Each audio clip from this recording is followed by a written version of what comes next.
Renungan Umat dengan judul Pitutur, berdasar dari bacaan kitab Yeremia pasal 13 ayat 12 sampai 15 yang demikian.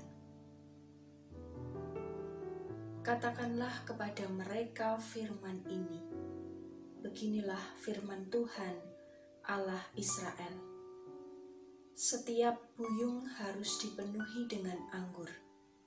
Dan jika mereka berkata kepadamu, masakan kami tidak tahu betul bahwa setiap buyung harus dipenuhi dengan anggur? Maka katakanlah kepada mereka, beginilah firman Tuhan. Sesungguhnya seluruh penduduk negeri ini akan kupenuhi dengan kemabukan. Para raja yang duduk di atas tahta Daud, para imam, para nabi, dan seluruh penduduk Yerusalem. Aku akan membantingkan seorang kepada yang lain sampai mereka hancur. Bapa-bapa dengan anak-anaknya. Demikianlah firman Tuhan. Aku akan membinasakan mereka tanpa belas kasihan, tanpa merasa sayang dan tanpa ampun. Dengarlah, pasanglah telingamu, janganlah kamu tinggi hati, sebab Tuhan telah berfirman. Demikianlah firman Tuhan. Yang berbahagia ialah setiap orang yang mendengarkan firman Tuhan dan yang memeliharanya. Haleluya. Bapak, Ibu, dan Saudara yang dikasihi Tuhan, orang Jawa banyak meninggalkan warisan budaya yang adiluhung, berupa pitutur atau nasihat, wejangan, dan peringatan bagi anak cucu. Pitutur itu bisa berupa pasemon atau perumpamaan, tembang atau lagu, unen-unen, dan sebagainya. Tujuannya untuk mengajarkan tentang nilai luhur atau kebajikan yang mesti diperhatikan sebagai sangu atau bekal dalam menjalani kehidupan sehari-hari. Salah satu contoh pitutur itu berupa saran, misalnya, ojo ngidoni sumur, mengko mundak gue. Barangkali di antara Bapak, Ibu, dan Saudara masih ingat dengan pitutur itu. Jangan meludahi sumur, nanti bibirnya sobek atau guing itu. Jika di logika, ya bisa saja terjadi. Kemungkinan karena meludahi sumur itu akan berdampak buruk, yaitu dipukuli orang sehingga bibirnya menjadi sobek. Pitutur itu sebenarnya mengandung maksud baik dan makna yang hakiki, yaitu supaya jangan sampai mengotori jalan berkat bagi orang lain. Seperti sumur yang adalah sumber mata air bagi orang banyak, tapi kok malah dikotori dengan air ludah. Siapa yang mengetahui hal itu pasti akan memarahi orang yang meludah sembarangan. Pitutur itu diwariskan oleh leluhur dengan harapan supaya generasi selanjutnya tidak berlaku sembarangan, kurang ajar, dan bisa menjaga sumber mata air anugerah Tuhan dengan baik sehingga dapat menjadi berkat. Itulah pitutur yang dipakai oleh leluhur kita sebagai orang Jawa, yang digunakan sebagai peringatan dan pengajaran. Pada zaman Nabi Yeremia diutus oleh Tuhan, ia juga dipanggil menyampaikan pengajaran dan peringatan kepada bangsa Israel. Dalam perikop sebelumnya, Tuhan memerintahkan kepada Yeremia untuk menyampaikan perumpamaan tentang ikat pinggang yang lapuk, untuk memperingatkan bahwa umat Tuhan telah berbelok dari jalan Tuhan, mengikuti kedegilan hatinya dan mengikuti Allah lain. Hidup mereka pun tidak berguna seperti ikat pinggang yang lapuk. Tuhan kembali mengingatkan bangsa Israel melalui perumpamaan buyung anggur yang dipecahkan.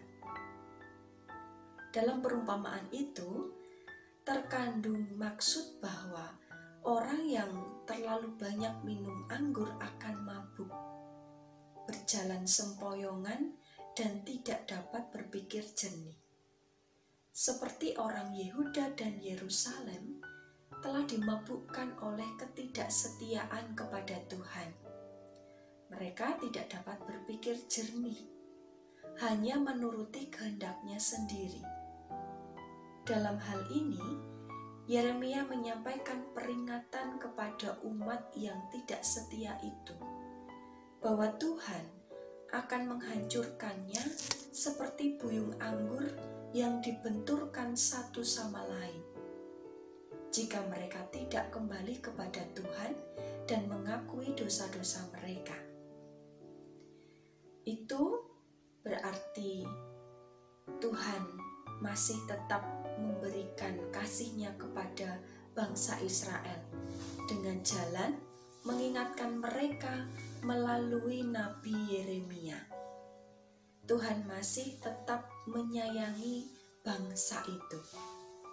Bapak, Ibu, dan Saudara yang dikasihi Tuhan, pesan Tuhan melalui Nabi Yeremia juga mengingatkan kita supaya menghindari diri dari mabuk oleh karena ketidaksetiaan dan sikap yang cenderung menuruti kehendak diri sendiri. Kita juga diingatkan untuk berjalan dalam jalan Tuhan. Pitutur luhur, baik dari orang tua atau nenek moyang kita, serta peringatan dan pesan melalui sabda Tuhan, semuanya baik untuk menolong kita, menjadi pegangan kita dalam menjalani hidup, supaya hidup kita seturut dengan kehendak Tuhan, berdampak baik dan menjadi berkat bagi sesama. Bukan hanya sebatas seberapa sering kita mendengarkan pitutur dan seberapa hafal kita akan pitutur itu, melainkan seberapa jauh kita memahami dan melakukannya. Selamat menghayati, salam sehat untuk kita semua. Tuhan Yesus memberkati.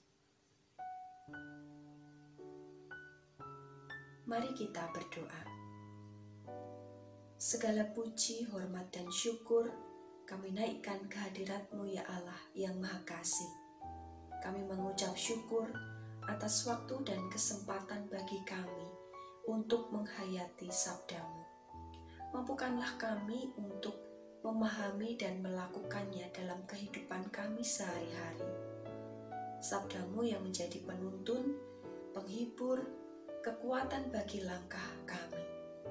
Ya Tuhan, pada saat ini kami berdoa secara khusus untuk saudara-saudari kami yang terpapar virus COVID-19 varian Omikron, yang sedang isolasi mandiri, yang sedang sakit karena penyakit tertentu, yang dirawat di rumah sakit ataupun di rumah dan sudah memasuki proses pemulihan. Kiranya Tuhan memberkati. Kami berdoa memohon kekuatan dan kesehatan ketika kami harus tetap mengerjakan tugas dan tanggung jawab kami, pekerjaan kami, studi kami, di tengah kondisi yang sedang tidak baik karena gelombang ketiga COVID varian Omikron ini.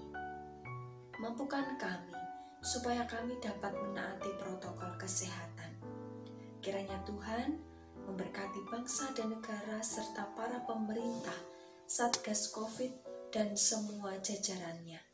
Berkati pula jemaatmu dalam segala keberadaan yang sedang dalam masalah dan pergumulan tertentu. Kiranya Tuhan menolong. Kami menyerahkan hidup kami dalam tangan kuasa-Mu. Terima kasih ya Tuhan. Doa yang jauh dari sempurna ini hanya kami panjatkan dalam nama Tuhan Yesus Kristus, Sang Juru Selamat dan Pengantara kami. Amin.